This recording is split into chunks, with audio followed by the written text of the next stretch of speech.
बिस्मिल्लाहिर्रहमानिर्रहीम। अस्सलाम वालेकुम dear students, welcome back to Education Analytics. आज की वीडियो में हम एक्सरसाइज 7B का क्वेश्चन नंबर 5 डिस्कस करने जा रहे हैं, which is multiplication of two polynomials. Students यहाँ पे देखें तो हमारे पास A square minus B square को हमने मल्टीप्लाई करना है ए बी के साथ। तो हम इसको सिंप्लीफाई लिख लेते हैं जिस तरह हमने क्वेश्चन नंबर 4 किया था, एग्जैक्ट सेम मेथड के साथ इसको भी सॉल्व कर सकते हैं।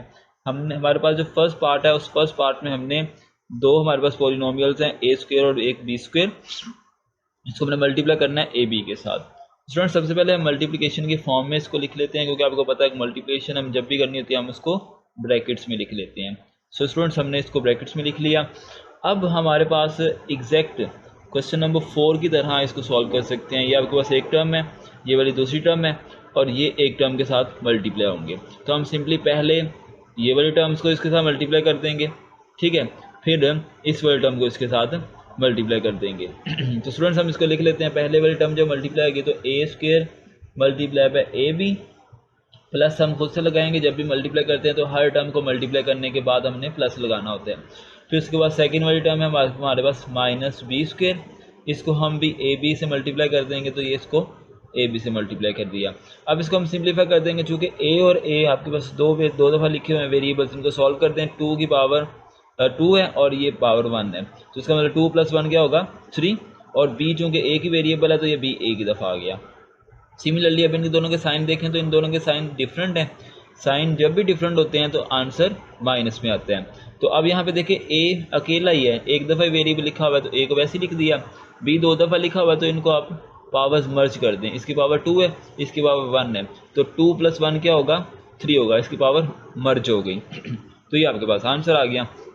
सिमिलरली हमारे पास सेकंड पार्ट है। सेकंड पार्ट में हम देखें तो हमारे पास b C plus C A minus A B multiply by minus 2 A B C.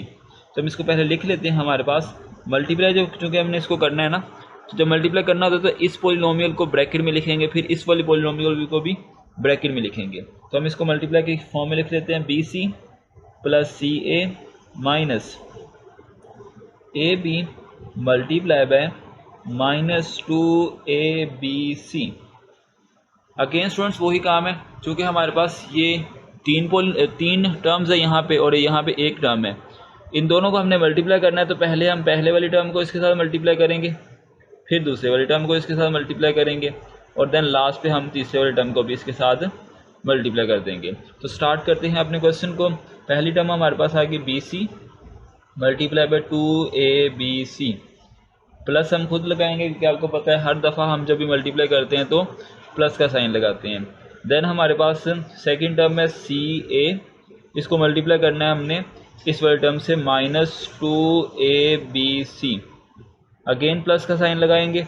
और लास्ट वाली जो टर्म है हमारे पास थर्ड माइनस ए बी, इसको भी मल्टीप्लाई कर देंगे माइनस 2 ए बी सी।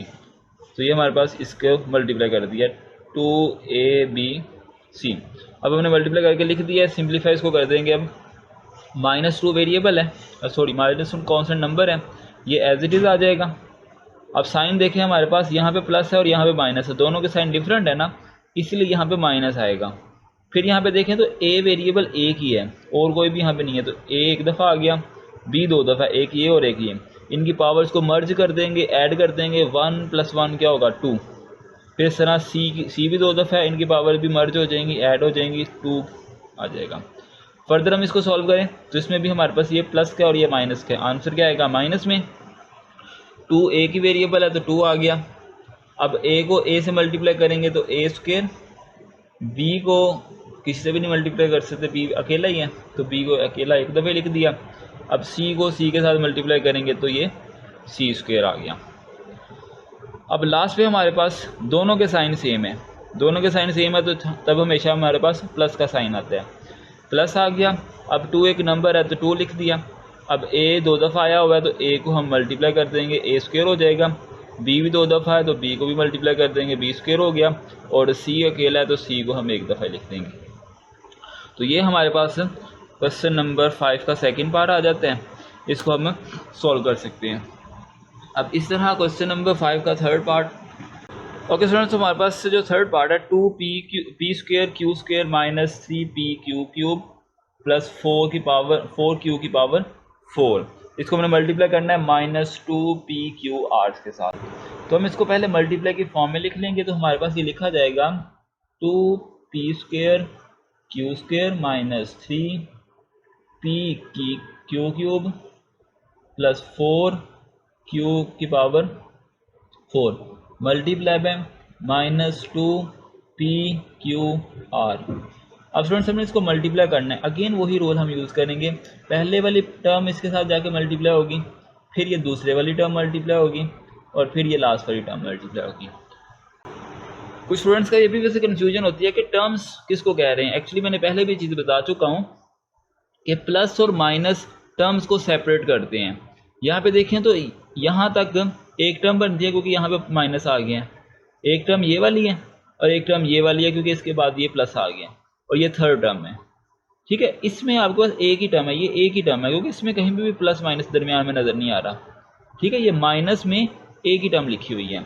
तो ओके, हम इसको सॉल्व करते हैं। पहले वाली टर्म हमारे पास आ गई 2p² q² multiply by -2p/q/r, again plus लगाएंगे, इसको अब लिखें second term p/q³ multiply by -2p/q/r, और लास्ट पे अगेन हम इसको मल्टीप्लाई कर देंगे 4q³ q⁴ है सॉरी, और इसको हम लास्ट वाली टर्म से मल्टीप्लाई कर देंगे, तो ये बन गया आपके पास -2p/q/r। अब हमने इसको सिंप्लीफाई कर देना है। सिंप्लीफाई करने का वही रोल, दोनों के साइन डिफरेंट है तो माइनस आएगा।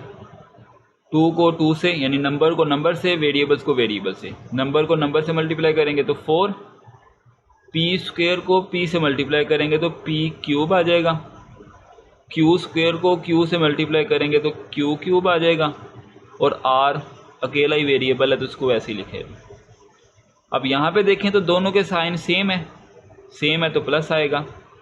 नंबर को नंबर से मल्टीप्लाई करेंगे तो 6, p को p से मल्टीप्लाई करेंगे तो p², q³ को q से मल्टीप्लाई करेंगे तो q⁴ हो जाएगी, 3 + 1 4, और r यहाँ पे भी अकेला ही है तो यहाँ पे r एक दफ़ा आ गया। लास्ट वाली टर्म में देख लें तो साइन डिफरेंट है, तो साइन डिफरेंट होंगे तो माइनस, नंबर को नंबर से मल्टीप्लाई करेंगे तो 8, q⁴ को q से मल्टीप्लाई करेंगे तो q⁵ हो जाएगी, p अकेला ही है एक दफ़ा आ गया, और r भी अकेला ही है तो r भी वैसे ही आ गया। ये आपके पास आंसर हो गया क्वेश्चन नंबर 5 के थर्ड पार्ट का। लास्ट पार्ट है हमारे पास -3/8 x⁵ y³ z multiply by 16 xyz। तो हमने इसको सिंपली मल्टीप्लाई करके फॉर्म में लिख लेते हैं। पहले ये हमारे पास बन गया first term multiply by the second term, तो हम इसको लिखेंगे 3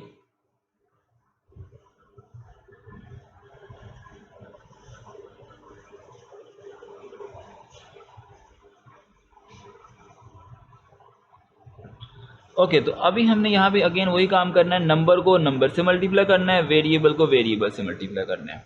नंबर को नंबर से मल्टीप्लाई करें तो ये बनेगा -3/8, ठीक है, ये हो गया। और साथ में अब वेरिएबल को वेरिएबल x⁵ जब x के साथ मल्टीप्लाई होगी तो क्या बनेगा, x⁵ हो जाएगी, फिर y³ और y के साथ जब मिलेगी तो ये बन जाएगा y⁴, और z के साथ जब मल्टीप्लाई होगा तब z² हो जाएगा। अब लास्ट पे हम इसको सिंप्लीफाई कर सकते हैं, इसलिए 8 1 ज़ा 8, 8 2 ज़ा 16। अब 2 को 3 से मल्टीप्लाई कर देंगे तो ये 6 माइनस का, और ये एज इट इज़ आ गया x⁵, y⁴ और z⁴ 2। तो ये आपके पास आंसर हो गया क्वेश्चन नंबर 5 के तमाम पार्ट्स का। आई होप ये क्वेश्चन आपको समझ आ गया होगा। नेक्स्ट लेक्चर में क्वेश्चन नंबर 6 डिस्कस करेंगे। तब तक के लिए टेक केयर, अल्लाह हाफिज़।